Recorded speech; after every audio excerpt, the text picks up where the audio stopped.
You are hard to believe, Victor Spinelli. You're just too much. Am I? Look, Greta, save the acting for the stage. I will. I certainly will if you'll save your antics for the boxing ring. Oh, who called? That moron Phil. The man's gonna sue us, Victor. Let him sue. I really laid one on that loudmouth. Bam! His ears almost fell off.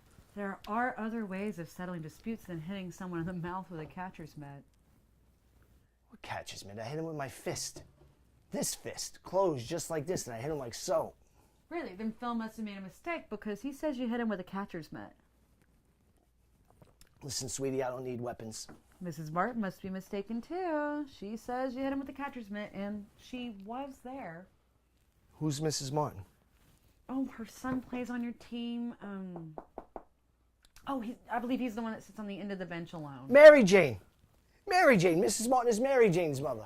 No, she's Jeffrey's mother. That boy adores you, and you won't even give him the time of day. Mrs. Martin came here to talk to you about it. She's really upset. You want to know the truth? I gave the kid a suit, right? A gift. Because he's so bad, it's unbelievable. But I felt sorry for this skinny, bloodless kid. And I put him on the team and I let him bat. I let him bat once. The first game, I let him bat. And I thought that kid was going to pee all over home plate. 1, 2, 3. And he went back and sat at the end of the bench. And that's where he's going to sit for the rest of the season. Well, she's going to call you tomorrow, so use a little tact when you talk to her, please. Oh, I'll charm the pants right off of her. Figuratively speaking, of course. Is there any other way? Put a little juice in you and you're just the wet. You know, I should try out for one of those plays of yours. I'd probably electrify everybody. Well, Stephen was thinking of doing the hairy ape. Is it a good role? Would I be the hero? Victor, you wouldn't have to memorize a line. Just walk out there, burp, belch, and scratch. Forget it. I don't think I get along with that faggoty friend of yours. Stephen is not a faggot. He is a gentleman and an excellent director. Yeah, and he's also an excellent faggot. Don't tell me I worked with the man for 6 months and you're just gonna... I seen him for 6 minutes. And he's just sweet, that tight-ass little walk. Holds his cigarette like a baton. Ascots, lisping. He's 3 feet off the ground. He flies like a little birdie looking for a nest. It's just so you, Victor, to mistake culture and breeding for something crude.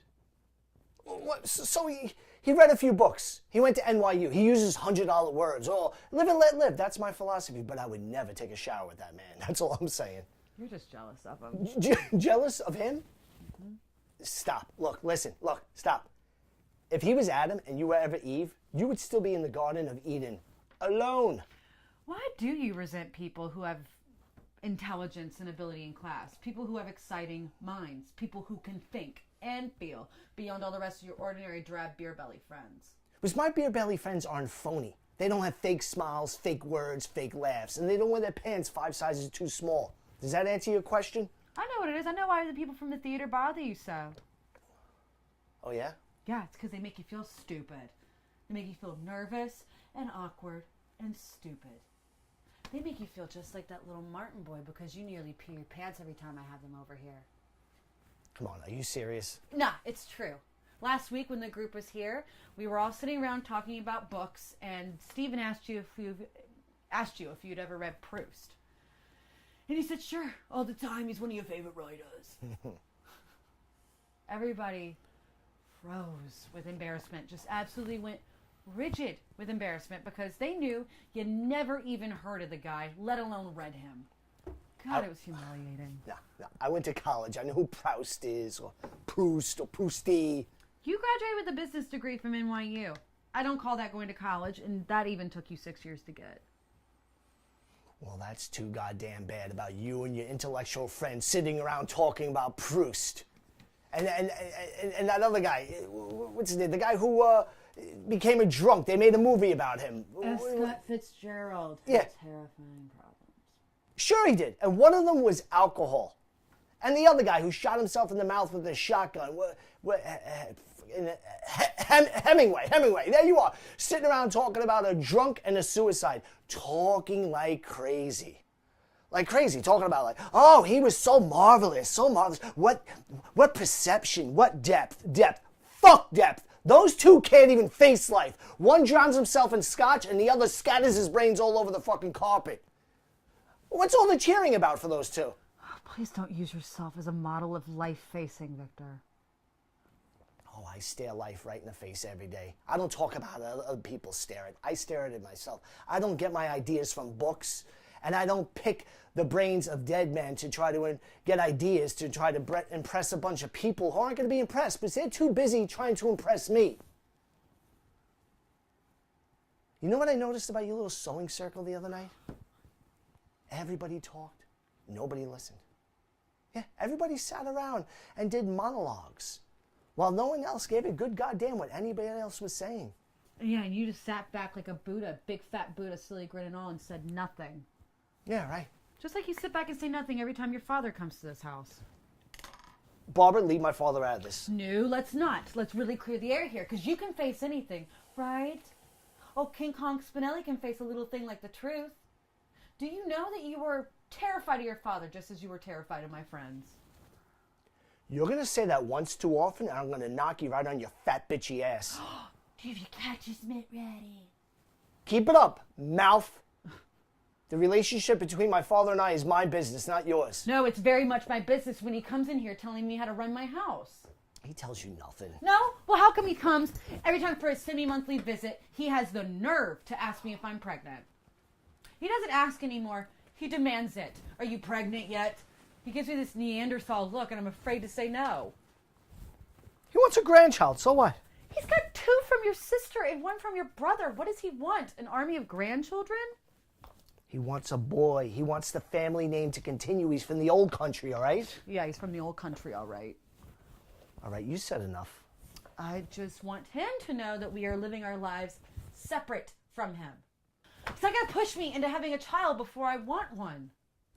Barbara, how can you have a child? You got a little piece of steel up there between your legs. Tell him then about the coil. He wouldn't understand. He's old-fashioned about that. Well, your father and I are going to have to come to an understanding. I mean, what's he going to do? Stop his annual donation to us? Cut you out of the share of the company? Fire you? He'd be very hurt. You know, he had the nerve to ask me to go to a specialist to see if I can make babies. Make babies. We've been married for 5 years. It's a legitimate question. The man owns us. I do a good job from where I pull my own way. Victor, that's not true. Not really. They just accepted my latest advertising idea. Spinelli makes the sauciest spaghetti. My old man is delighted with that idea, and he's even ready to put it to music. Accepting it and using it are 2 different things. No, he'll use it. I know it. He accepted Spinelli, the sauce that made spaghetti famous. But did he use it? No. Instead, he used Spinelli is spaghetti, which was Bob's suggestion, but I tell everybody it was yours. You don't have to do that. Victor, all you're doing is collecting your check every Friday. I sold them on the idea of sponsoring a Little League team, didn't I? They bought the bats, the uniforms, everything. Only because he loves baseball. I mean, he didn't even ask about the team the last time he was here. It bothers him because we're in last place. For God's sake. This is insane, honey. I'd leave here tomorrow and go back to the city with you if you would just start with Harry again. I mean, face the facts. Here with your father's company, you're nothing but a lackey, the son of the boss. I face the facts, and I'm going to prove to my old man that I can carry my share of the weight of this company. Oh, for God's sakes. You've been doing everything your father wanted you to for the last 30 years. You thought he wanted you to be a baseball player. You gave that a try. You know how that turned out. Then he wanted you to be a doctor. You flunked out. You did everything he wanted you to do, but nothing you wanted. You keep telling yourself lies, pretending you're important to the company. Don't tell me about lies, and don't talk about daydreams. What does that mean? It means that this stupid community play acting has gone straight to your head. Dance lessons on Thursdays, speech lessons on Mondays. Oh, yeah. And you're not going to New York with any faggot to see any agent about any commercials. Do you understand? That agent is coming to the show tonight at Steven's request. And if he likes my work, I'm going to go to New York and read for anything that might come up. He's coming to the show tonight? Mm-hmm. Well, you can kiss New York bye. Big dreams are gone now. He's coming to the show tonight. He is going to die laughing if he sees that show. You saw a dress rehearsal last week. Dress rehearsals are never very good.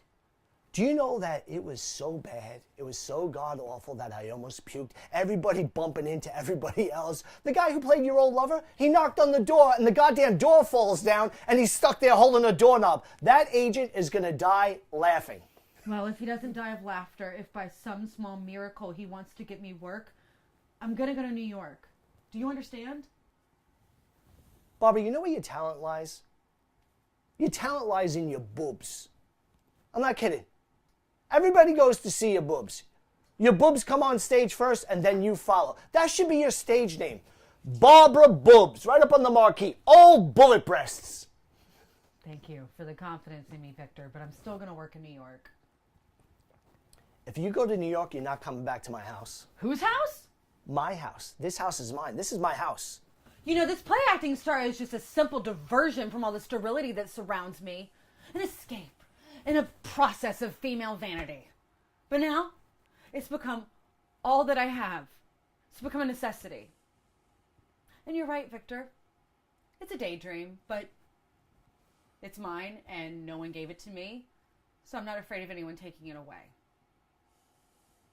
And as things stand now, it may very well be the most important thing in my life.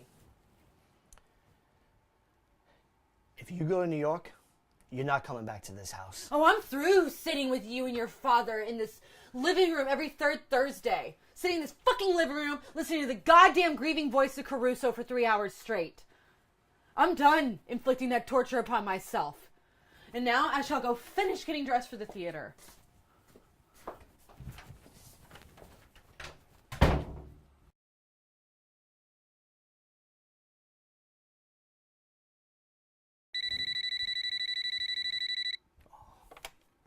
What? Yeah, Phil, listen, no one calls me a wop. No, with my fist, the mitt was in the other hand. I know it doesn't look good for the league. What do you mean, fired?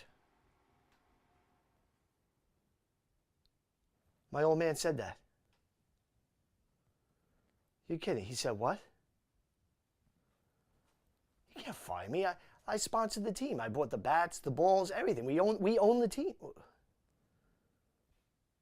My old man said what?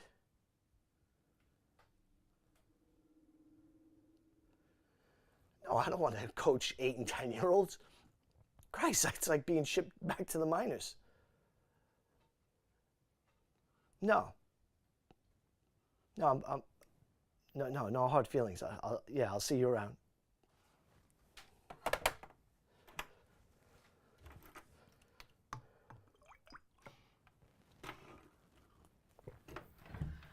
If you drive me to the theater now, you'll still have time to get dressed. I'm not going to the theater. Where are the keys? You know what I think? I think you and I have simply outgrown each other. After 5 years together, I have to remind myself. I never made love to you without getting the feeling that you were defending yourself against something. And that's not liquor talking. I'm gonna go to the party tonight. It'll be very late. Have a good time.